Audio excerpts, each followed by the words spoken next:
Oceans, which is a Miami-based organization.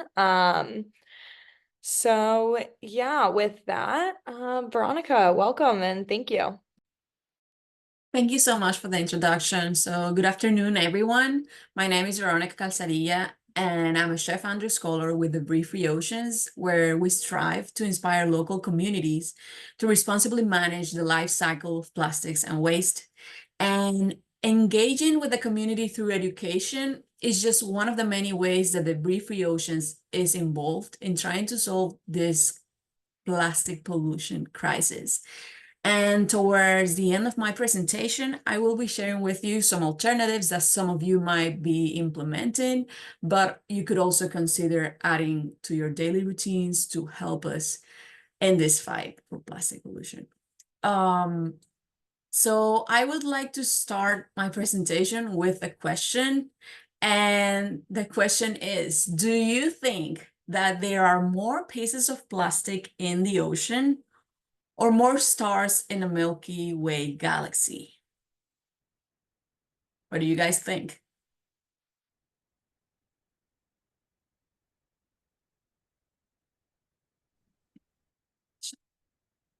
More stars. Okay, someone says in the ocean. Well, if you guessed pieces of plastic in the ocean, unfortunately, you were correct. Because there are more than 1,700 pieces of plastic in the ocean than stars in the Milky Way galaxy. There's actually 170 trillion pieces of plastic in the world's open ocean. And the worst part is that this number is only increasing, and it is expected that by 2025, there will be 1 pound of plastic for every 3 pounds of fish in the ocean. And I wanna see if this works in this video. Let me see. Okay, it's not playing.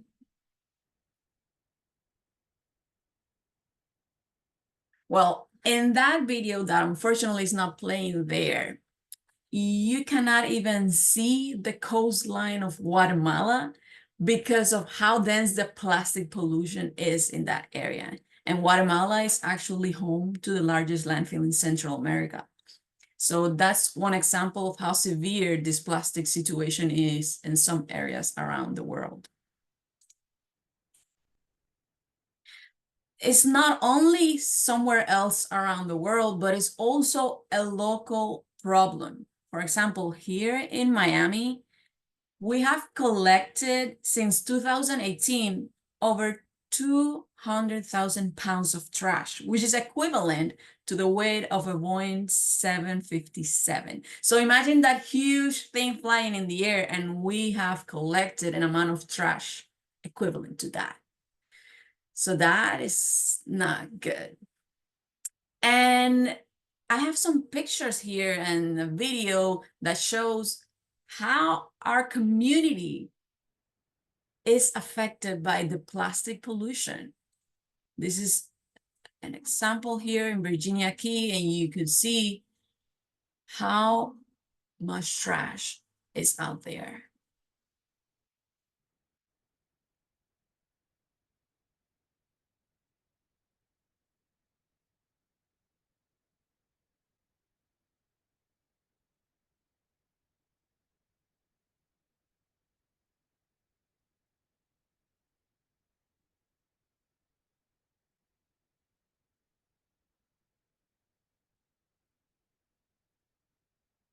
Most of us enjoy going out and to these natural places and the beach and all those beautiful places. But if we leave those places like that, I don't think that's fair. So we need to start looking at those and take care of what we left behind. So in here, I have a table that shows the top 10 items collected. And this was one day in 2019. And I want to give you a minute to think about what all of these items have in common. We have in here food wrappers, cigarette butts, plastic beverage bottles, plastic bottle caps, straw, stirrers, plastic cups, grocery bags, takeout containers, other plastic bags, and other items. Well, yes, they are all made from plastic. And another thing these items have in common is that they are meant to be used for around 5 minutes and then discarded. These are known as single-use plastics. And similar trends were found here in Miami, where 97% of all the trash collected was made out of plastic. So it is definitely a local problem. So I've been mentioning plastics and plastics and plastics, but do you know what plastic is? Was the process that making plastic involved. So plastic is a synthetic material that we produce from oil and gas. And it's a pretty long and tedious process that of making plastics, because think about it. We have to extract the oil and gas from the soil, transport it to the facilities to get transformed in these smaller molecules known as monomers, and then these will be joined again into larger molecules known as polymers. Once you have this raw material, you will send it to another facility to get the desired plastic product. So it is pretty amazing that our society has reached a point where the effort necessary to extract oil from the ground, ship it to a refinery, turn it into plastic, shape it appropriately, truck it to a store, buy it, and bring it home is considered to be less effort than what it takes to just wash the spoon when you're done with it. And the interesting part is that plastic has not been around for that long. And I want to go over a little bit of history lesson right here. And I want to start by telling you that the first plastic products were produced around 1907. And plastic was used during the war to create piping around the war machinery. But once the war ended, the petrochemical industries needed to find demand for new products. So they came up with this brilliant idea of single-use plastic. And by this time, women started taking new roles in society. So if they had these plastic products at home, they will save so much time by, for example, not doing the dishes, that they thought, okay, this is an amazing invention. And they celebrated this new invention. And this was actually from the Life magazine, which is now Times Magazine, and they called it a throwaway culture. And since plastic has not been around for that long, there are no microorganisms capable of biodegrading plastics. For example, in this picture here, we can see the banana that if it goes into the environment, it will be transformed into smaller and simpler molecules of water, carbon, and other components. But the plastic will only go through a process of biodegradation, photodegradation, sorry, which is the combination of the sunlight, waves, the wind, and this process will only break apart these plastic products into smaller and smaller pieces that will not go away. Imagine like you have a paperclip chain. You can separate the paper clips, but at the end of the day, you will end up with a paperclip. The same thing happens with plastic.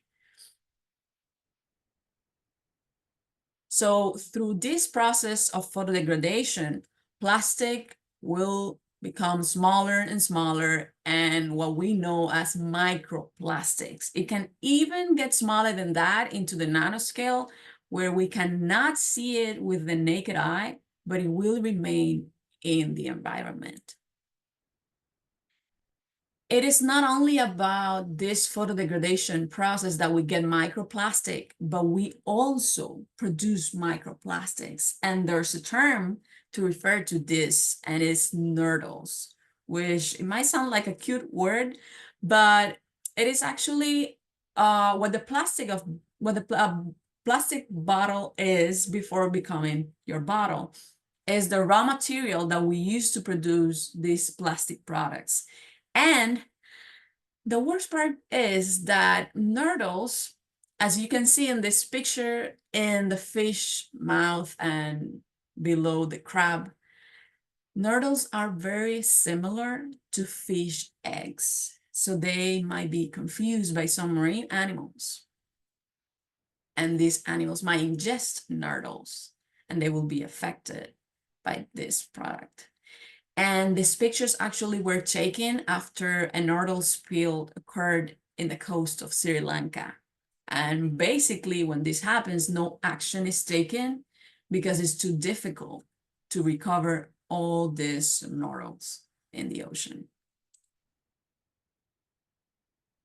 So plastics have been found everywhere around the world, in the most remote places, such as the top of the Pyrenees Mountains, the deep below in the ocean, Antarctica, and even in the desert. There's actually a report that states that the United Arab Emirates said that for every 2 camels that die, one of them had plastic in their stomach, which is pretty scary. It's not only about plastic being everywhere, but it's basically in everything. Going beyond the plastic cutlery, a lot of the clothes that we use, those polyester and nylon fabrics, are made out of plastic. And every time we wash those, we're releasing microplastics into the waterways. Our car tires are made out of rubber, synthetic rubber, which is also made from plastic, which means that every time we go around driving, we might be releasing thousands of microplastics into the environment. There are different types of paintings as well that contain microplastics in them. So the thing is that plastic has not been around for that long. There was actually 56% of all that plastic ever produced was made after 2000. And it is only increasing and is expected to quadruple by 2050. You might be thinking, okay, we're producing a lot of plastic, but we have our recycling system.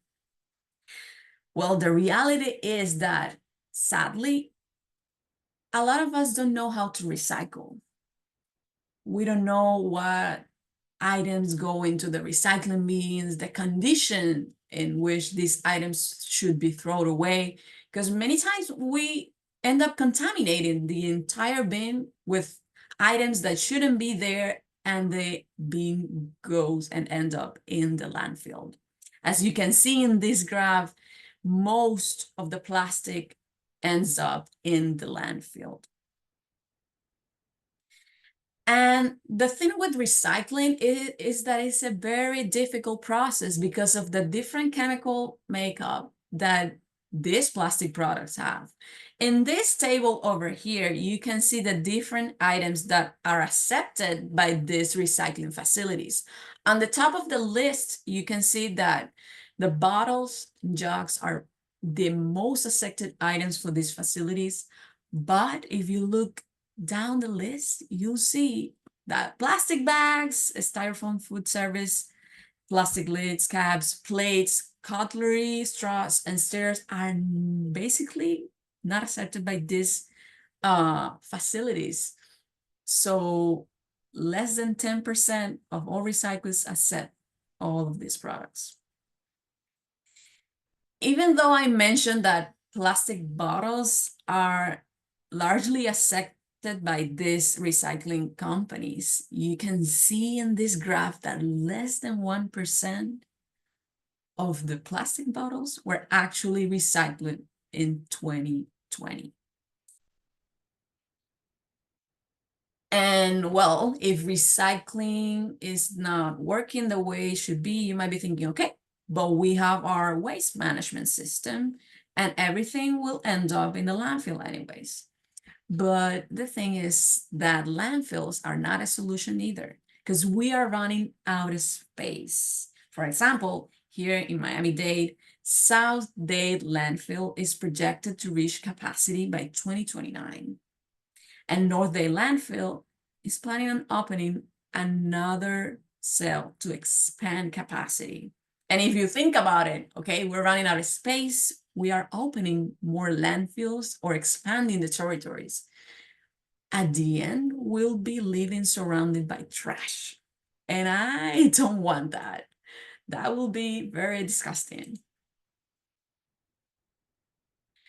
Even with waste management, most of the trash ends up in the ocean. And there are several factors that influence this situation, such as, for example, the trash could flow out from the garbage trucks, or maybe when it rains from the trash cans in the streets, the trash can flow out as well. And at the end, it will end up in the ocean. So I want to show you this quick video, which I still cannot understanding and I believe why this is happening, but it is a fact. And it's a river of plastic in Guatemala.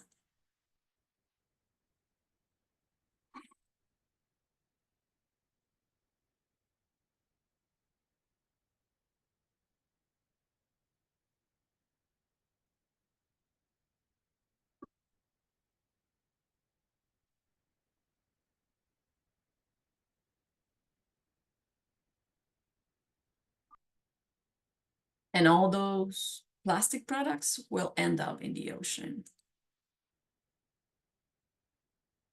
And yes, we need to start thinking about how all of this plastic make it to the ocean. So I want you to look at this US watershed map. And let's focus on the big pink region here in the middle. And those are the areas connected to the Mississippi River. And as you can see in here, all those are at the end connected to the Gulf of Mexico. And we have some statistics that shows that 1.2 to 2.2 million tons of plastic enter the oceans from rivers annually, which is an amount equivalent to 6 Empire State Buildings. That is crazy. And we have a quote here from the Miami-Dade government website, and it states that storm water is often carried through drainage pipes or falls into large bodies of water. And this water is often not filtered or treated before being discharged and can contaminate our canals, rivers, lakes, Biscayne Bay, and eventually the Atlantic Ocean. So we are not treating this water, and eventually all this plastic will go into the ocean. So I just want you to know that this plastic pollution does not come always from intentional littering. It's not just someone throwing away plastic items in the streets and all that, but there's an interesting paper here that showed that by just opening a bag of chips, we're releasing thousands of microplastics into the environment. And as I mentioned before, even with our waste management system, some trash ends up in the ocean because of the storms, rain, and all that. So I would like to go over the impact of plastic by analyzing the different phases of it, from the production to the use and disposal. And we're gonna start talking about the production. Well, plastic production, of course, causes a lot of damage to our environment, and it's mainly because of the greenhouse gases that it emits.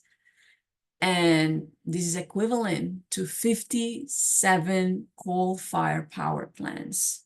We're releasing an amount of CO2 to the environment, huge. The production of plastic is also affecting our wildlife. And as I mentioned before, and you saw the picture with the turtles and the fish mouth and below the crab, that is affecting our marine life. Also, when an oil spill occurred, you can see that picture, the bird is affecting many, many animals, and most of them are going extinct because of our actions. Of course, the production also affects human health, which causes affections in our skin, eyes, livers, our respiratory and gastrointestinal systems. There's an interesting and very, very big problem with a plastic production, and that is a social justice problem, since many of these facilities that produce plastic are being located in minority communities, BIPOC communities, Black, Brown, and Indigenous communities. And I want to show you this quick video so you can have the opportunity to hear from the people that have experienced this situation. Who benefits and who bears the burden of petrochemicals? You would never see until the first plant came when I was in the 8th or the 9th grade. The majority of incinerators are in communities of color and low-income communities. Indonesia is a major dumping ground for US waste. Plastic is killing us, and it's not killing us equally. Plastic disproportionately impacts Black and Brown and low-income communities. My neighbor on my right side died. My neighbor on my left side died. How many more have to die? Everybody has, to some extent, accepted it as normal. This is not. These legislative policies that would move us towards zero waste, that is a critical piece of the justice that we need. Give us back our life. Give us back our livelihood. If you want to learn more about these cases, you could go into Toxic Tours and check more stories about these people that's been affected by plastic production. I don't know if you ever heard about Cancer Alley, but I want to tell you a little bit about it. Cancer Alley is a petrochemical corridor along the Mississippi River. And in this study, there was a correlation between the toxicity levels in this area and the percentage of Black residents. So you can see in here, this dark pink region shows high levels of toxicity, and this dark blue is where most of the Black residents were living. So I want to move on to the second phase, the use. So we're going to discuss some of the impacts of plastic use. Some studies have revealed that we might be ingesting an amount of plastic or microplastics equivalent to a credit card every week, which is kind of scary and oh my God, but that is because most of the food that we consume comes in plastic packaging, and we use plastic wraps and all that. Those microplastics can leach into our food. That's the main reason why this study revealed these results. So this is another pretty interesting and scary facts, and microplastics have been found in human blood and also in the placentas of unborn babies. And I was like, how these young children have not even been born and have been affected by microplastics? That is, it's pretty scary. So we have different additives to these plastic products, like for example, bisphenol A, which is an endocrine disruptor that mimics hormone. And this ingredient was banned from baby products because it was found to affect the growth and development of these young children. So this was proof that there are some products that can be removed from our plastic items, so we can advocate for that.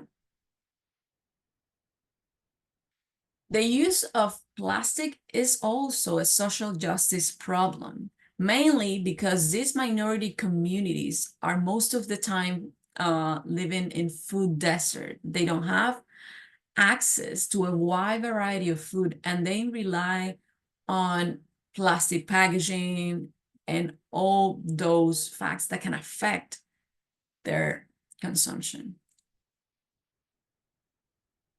Lastly, we can mention the impacts of plastic disposal.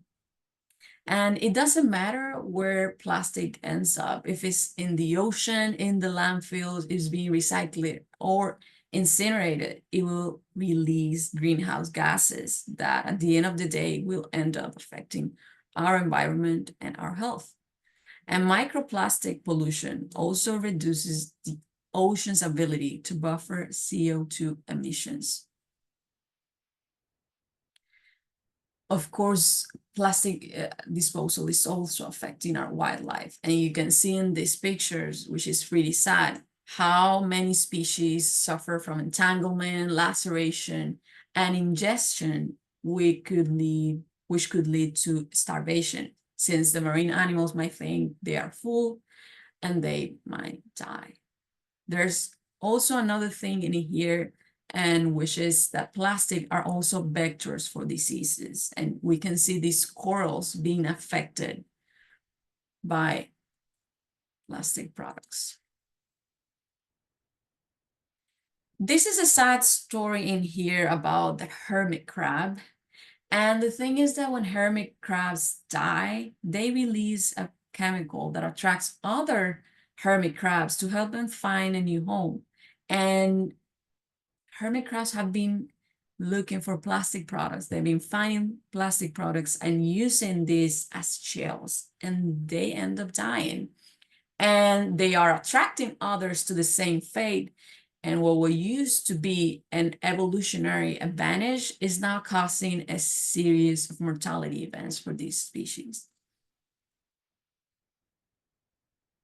We have some pictures here from some local animals that has been affected by plastic pollution. And we had the article from the whale that was found in 2022 that had plastic in its stomach, and also our turtles. And most of us love manatees. And when I see this video, Our friend out here munching on the sea grass that we just came out here to eat. Munch away, Brad.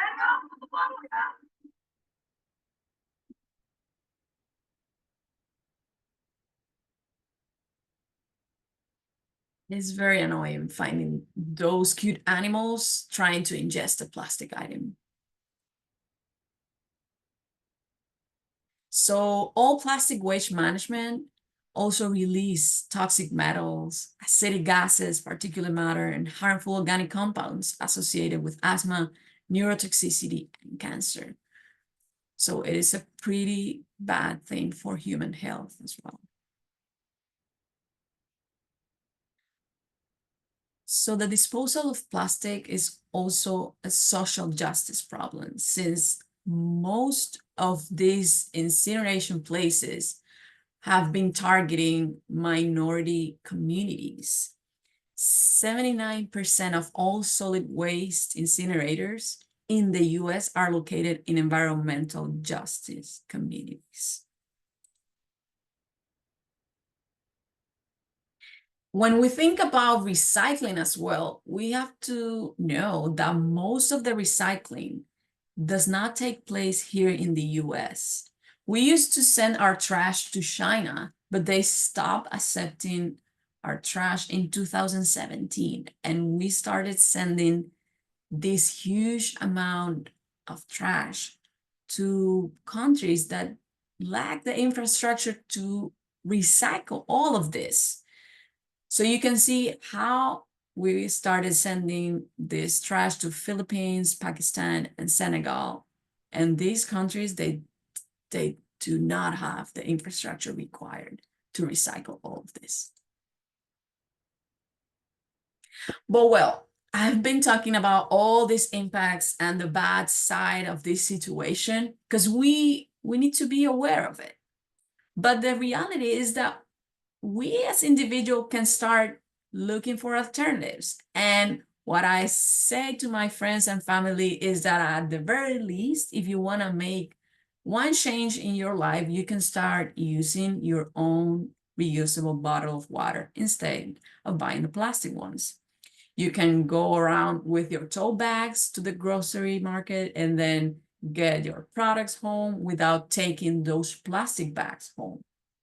I also have my cutlery kit and I carry with me so I don't need to take plastic cutlery when I go out. When we think about our clothes, and as I mentioned, these different fabrics like nylon and polyester that release microplastics to our environment, we could also think about avoiding fast fashion. And instead of buying and buying, we could start swapping, right? We will be saving more money and also helping the environment. Sometimes we cannot avoid getting plastic products home, but something that we could do instead of throwing away this product, we might think about repurposing these items and look at how many cute things we could do with different plastic products that if we throw away, the possibilities that it will end up in the landfill are very high. I will also like to tell you about the many organizations that are trying to help out with this situation. I would like you to support the Breathe Free Oceans, but there are many others like Surfrider, Volunteer Cleanup, and others that are also doing a great job in our communities. So it's not only on us, the individuals, but also our businesses. We need to support the businesses that are implementing these plastic-free initiatives, such as, for example, Bear the Market, which is a refill store that you can bring your own container and get groceries and also cleaning products that you don't have to get in a plastic package. This is a new plastic-free delivery service, which has been in Miami for a while now, and they are expanding their service, and it's called The Rounds. I want to show you this short video so you can learn a little bit more about The Rounds.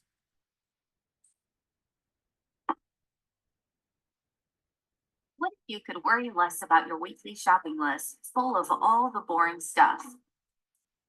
What if those essentials just appeared without the boxes or the plastic? At the Rounds, we are challenging the way that we currently think about household essentials. The Rounds is here to lighten your load, lessen your carbon footprint, and clear some mental mess for more important things, because we know there's a lot going on. Like, a lot. The last thing you need to stress about is the stuff under your sink. Try the Rounds and see that you don't have to pay more for better. We're proving sustainability and convenience can be friends after all.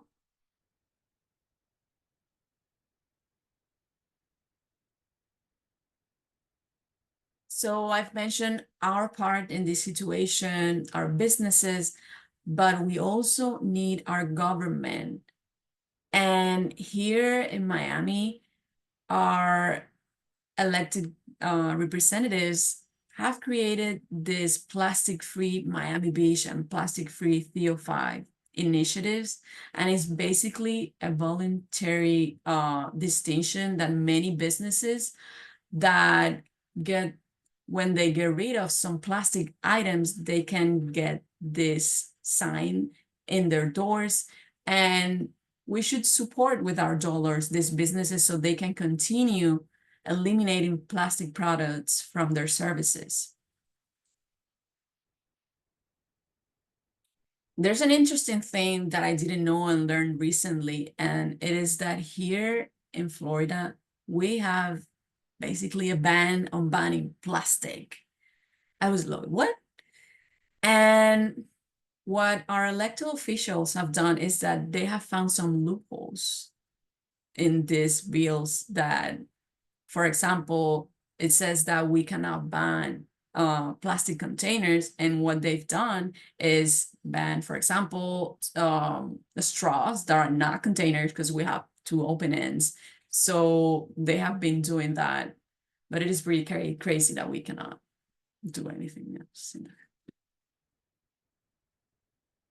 We have a lot of innovations around, like this cute Mr. Trash Wheel in Baltimore that collects plastic from the ocean, and it can get recycled, or just extracting these plastic items from the ocean is a very good thing.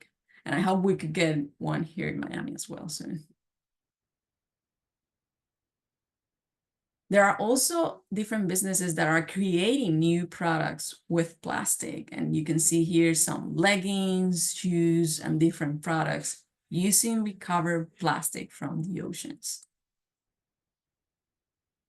So I believe that education is key. And when we go in our community teaching children about this situation and we show them what they could do, is the best thing that we could start doing. So if you learned something new today or you found it interesting, maybe you could share it with your friends and family as well. And also think about how we need to change our status quo from a linear economy where we produce, consume, and discard to one that is circular, when we reduce, reuse, recycle, recapture, and repurpose.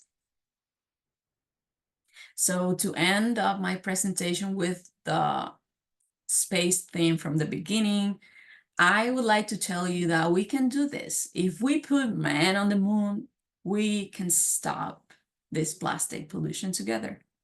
Thank you very much.